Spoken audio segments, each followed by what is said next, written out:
عمر لا يتهاون مع المعارضة، لا ينبسط لها، بل يحرضها على نفسه. لا خير فيكم يقول إن لم تقولوها، يجب أن تعارضوني، إذا رأيتموني قد اعوججت ولو يسيرا قوموني، يقول سلمان بحد سيوفنا، ويستبشر عمر بحد السيوف. ممتاز، هذا هو عمر القائل رضوان الله تعالى عليه ورضي الله عن عمر. والذين لا يعجبهم عمر من أبناء هذه الملة والدين نقول لهم عليكم أن تقرأوا عمر جيدا وأن تقرأوا التاريخ والواقع لكي تعرفوا لماذا نحب عمر، لماذا نستهان بعمر رضي الله عنه وأرضاه. لوددت، يقول عمر، لوددت أني وإياكم في سفينة تذهب بنا في شرق البحر وغربه، تميل مع ميال الريح، فلن يعجز الناس. انظروا حتى إلى البلاغة اللغة، قائد زعيم يعرف يتكلم حتى. فلن يعجز الناس أن يولوا عليهم رجلا منهم، فإن استقام أعانوه وإن اعوج قتلوه.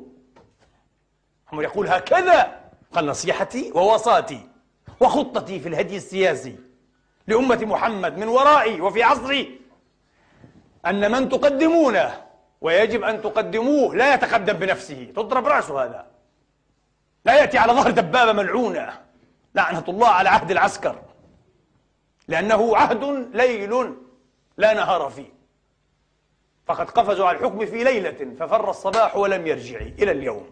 لكن بدأ صباح الثورة وبدأ عقل الثورة مع جنونهم ومع ظلامهم الحندس. قال فإن استقام أعانوه وإن اعوج قتلوه. فقام طلحة ابن عبيد الله الشهيد الحي قال يا أمير المؤمنين ما عليك لو قلت وإن اعوج عزلوه، نعزلوه عزلا سلميا، نعطيه فرصة في المنفى، فرصة لأي شيء. قال كلا، القتل أنكل لغيره، أنكل لمن بعده، عشان لا تصبح الأمة لعبة كل يوم. واحد يجي يجرب ويقتل له 2003 و5 وبعدين على المنفى وعنده شوية مليارات ويلعب بها. لا، قتل.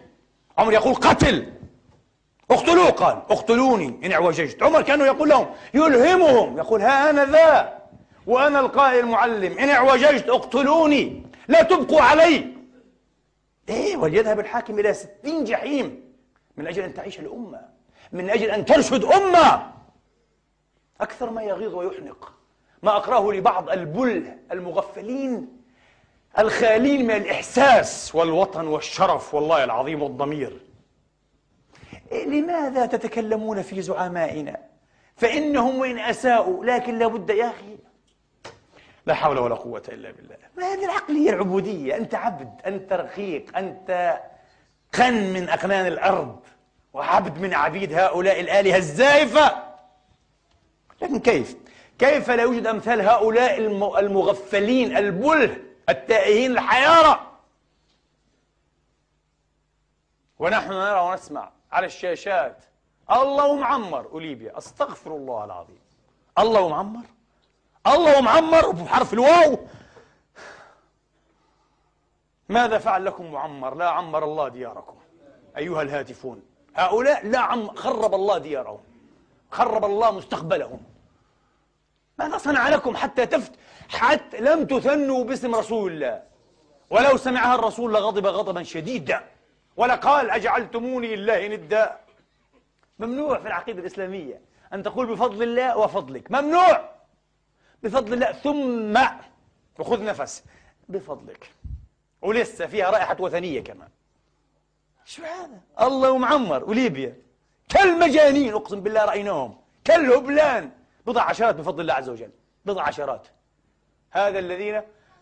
هؤلاء هم الذين نجح في أن يستحوذ عليهم، استخف قومه فاستخف قومه فأطاعوه أيها الإخوة. لكن